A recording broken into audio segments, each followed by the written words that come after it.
Tonight, I want to share with you the message from Genesis chapter 7 verses 13 to 16. It says, on that very day, Noah and his sons, Shem, Ham, and Japheth, together with his wife and the wives of his 3 sons, entered the ark. They had with them very wild animal according to its kind, all livestock according to their kinds, every creature that moves along the ground according to its kind, and every bird according to its kind, everything with wings. Pair of all creatures that have the breath of life in them came to Noah and entered the ark. The animals going in were male and female of every living thing, as God had commanded Noah. Then the Lord shut him in. Amen. The title of our message today is When God Shuts the Door. I think most of us are familiar with the story of Noah's Ark. How Noah obeyed God's specific instruction to an epic design of the ark that can last upon great rain, flood, and waves up to a year. Nabasa natin kanina sa scripture o narinig nyo that after naka-enter sila with the animals, then the Lord shut him in verse 16. Bakit nga ba shinut ni Lord yung door? No? Even in our lives, there are times that God shuts the door. I just want to tell you that He shuts the door with a purpose. Kapag ang Lord po dinala tayo sa isang sitwasyon at sinabi niyang manatili tayo doon, may purpose siya. Bakit niya sinabi na manatili tayo doon? At madalas, hindi agad natin yun nauunawaan until such time na marireveal sa atin ang purpose niya kung bakit niya tayo dinala sa lugar na iyon o sitwasyon na iyon. In verses 22 to 23, sabi doon, everything on dry land that had a breath of life in its nostrils died.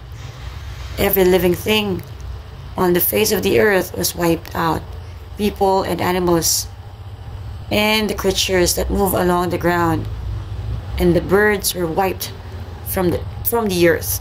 Only Noah was left, and those with him in the ark. In this part, we can see that the word only Noah was left and those with him in the ark. It talks about salvation. God saved Noah and his family. Parang noong panahon po ng pandemic, remember, maraming nagsarado ng mga pintuan para ligtas sa pandemya. Hindi tayo tumatanggap ng bisita at hindi rin tayo pwedeng lumabas. Usually, isa lang ang nalabas para bumili ng mga needs. So, may kita natin na may purpose bakit tayo nagstay sa bahay. Sa ating mga trabaho, may mga trabahong nagsasarado o sinisirado yung opportunity natin sa isang work. Pero, tandaan natin that pag may siniradong work para sa atin, may panibagong bubuksan naman kung tayo nagtitiwala sa Diyos. Also talks about protection. They are not only saved but protected. No harm will overtake them as long as they are inside the will of God. As long as sarado yung door ng ark from the world, yung hindi sila nanghihinayang na bakit tayo nandito, ba't tayo nagkukulong dito? Masaya sa mundo. Bakit ba di ako pwede mag-curse o magmura sa panahon natin ngayon? Naisip natin to. Ang angas pa naman pag ganun, no? Bakit ba di ako pwedeng makipag-premarital sex? Papakasalan naman ako later or papakasalan ko naman. You know, God wants to protect us, protect you sa mga consequences ng wrong decisions na pwede mong gawin. Kaya may mga sinasara talaga na pintuan. Pero surely, kung may sinara, may bubuksan siyang panibago. And it also talks provision. We can find God's provision inside the ark. Tandaan po natin where God put us, there is always His provision. We are safe and secured inside the door of God. Huwag tayong lilingon-lingon. No? Lilingon-lingon pa tayo at nanghihinayang tayo sa mga siniradong pintuan ni Lord. Bagkus ating harapin ng may kagalakan at pananampalataya ang bagong binuksan niya. Lagi tayong lingon ng lingon, kung lagi tayong lingon ng lingon, namumuhay pa rin sa past, hindi natin ma-appreciate ang present. Hindi rin natin matatanaw ang future. Okay? So, He shuts the door to build. Kanina, nabanggit ko that He shuts the door with a purpose. Ang purpose niya is to save us, to protect us, to provide for us. Pangalawa naman, He shuts the door to build. In chapter 7 verse 1, the Lord then said to Noah, "Go into the ark, you and your whole family, because I have found you righteous in this generation." God built a covenant with Noah.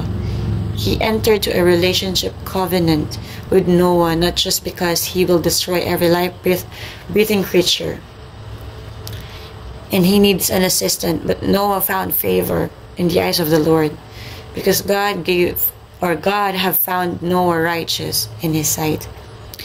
That is why Noah was chosen not just to build an ark and be saved, but God chose and have an everlasting covenant with him. This is not earned by Noah, but it is because of God's abounding grace to continue the race of mankind through Noah. Pwede naman na alisin na lang ng Lord ang idea ng tao, ng sanlibutan, ng kasangkatauhan, but hindi niya yun ginawa. Nagsimula siya ng panibagong tipan. Nagbukas siya ng bagong pintuan sa mga tao. A chance to live and experience the goodness of God. Di ba po, pag mga closed door meeting, doon nabubuo ang mga bagong proyekto, mahalagang usapin na dapat pagdesisyonan. When God shuts the door, may gagawin siya, may binubuo siya, may bubuin siya. At lahat ng yon ay para sa ikabubuti natin. Kaya we should be inside the door before God shuts it.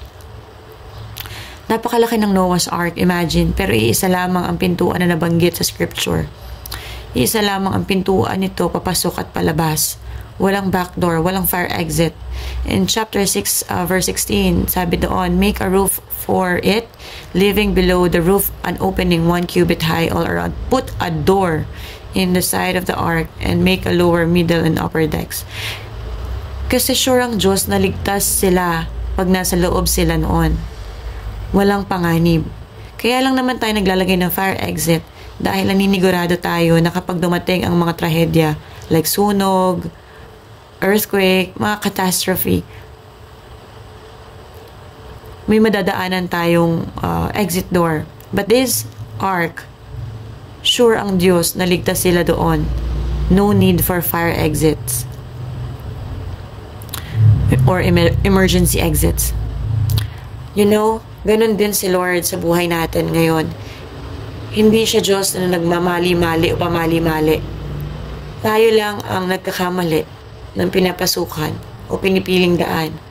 But if we follow the only door to salvation, and that's our Lord Jesus Christ, may kasiguraduhan ang buhay natin.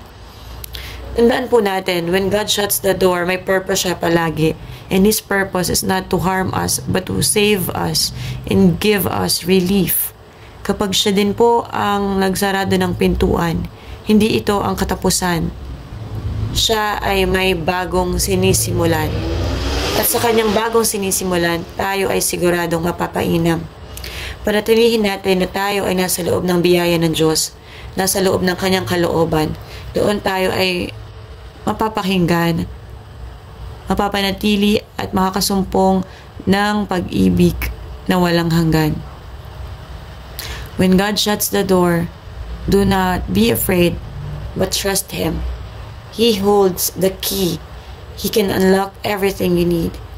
That is why, apart from Him, pwede tayong mahirapan. Maybe this world is offering us many good things na pansamantala. But remember, if we are inside the will of God, we are protected, we are saved, we are provided. No, God will provide for us. God will protect us. God will save us. And when He shuts the door, He is building something. Kung sinarado niyo man ang pintuan sa mga makamundong bagay at ngayon hinaharap mo na ang Panginoong Jesus, ang kanyang katuwiran at kabanalan, may plano siya sa buhay mo and is building something in your life. And I pray na magampanan natin ang plano ng Diyos sa buhay natin. Jesus loves you so much. Hindi ka nasasaktan ngayon dahil pinapahirapan ka ng Lord, but He is building something in you. What you have to do is trust Him. Let us pray. God, the creator of heavens above and the earth beneath, we thank you for your immeasurable goodness and love towards your people. Thank you for your continuous provision in each day. Help us to see the beauty in you. Though sometimes we are clouded with different kind of stresses, problems, emotional, tortured na kami, and iba-ibang feelings, mixed feelings. But in you, we always find peace, love, and joy. Forgive us in all our sins and transgressions, for your grace is amazing. Sino nga po ba kami para iyong pagplanuhan at marapatin? Salamat sa pag-ibig na wagas. Sa buhay namin, nawa ikaw ang maluwalhati at maitaas. Baguhin mo ako, baguhin mo kami sa paraan na nais mo. Muli, maraming salamat sa pangalan ni Jesus. Amen and amen.